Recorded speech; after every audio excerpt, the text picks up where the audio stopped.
He was an engineer back home. Yes, he had an engineering degree, and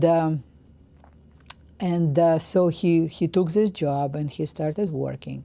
And I remember he didn't drive. We didn't have a car yet, but he passed a driving test and he had some license from the Soviet Union, international license.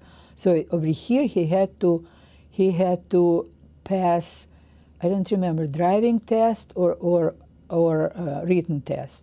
I think it was written test he had to pass.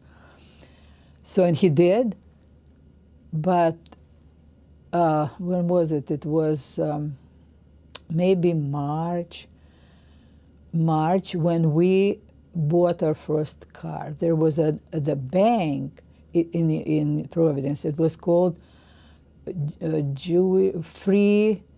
Free Jewish Loan or something. So they gave $1,000 as a loan for buying a car. So you didn't have to pay any percent, any interest. So, but you have within a year you have to return this, loan. I think it was a year. So we got this loan, and we befriended a couple of American families, and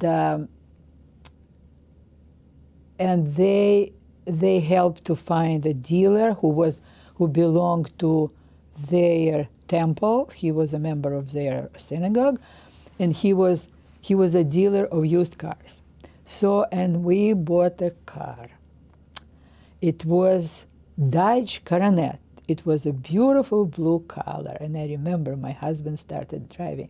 He was so proud. He took sitting in his car, we took some pictures of him, and he sent it to his mom in the Soviet Union, who was still in the Soviet Union.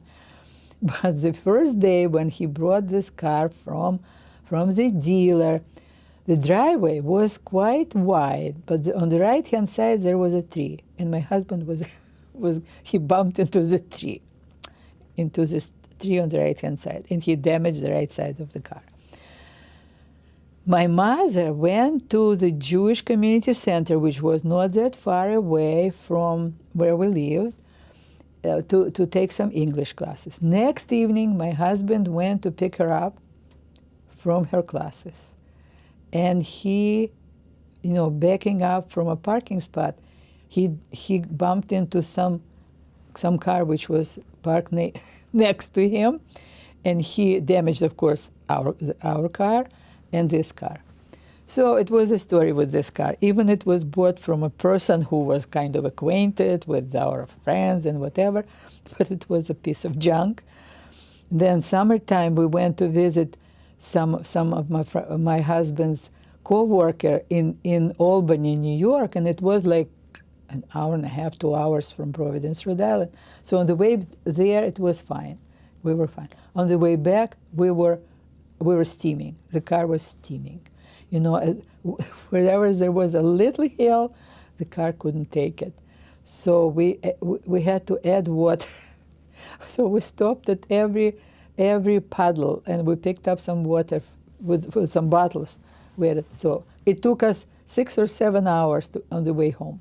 Late evening we came home, but pretty soon we got rid of it.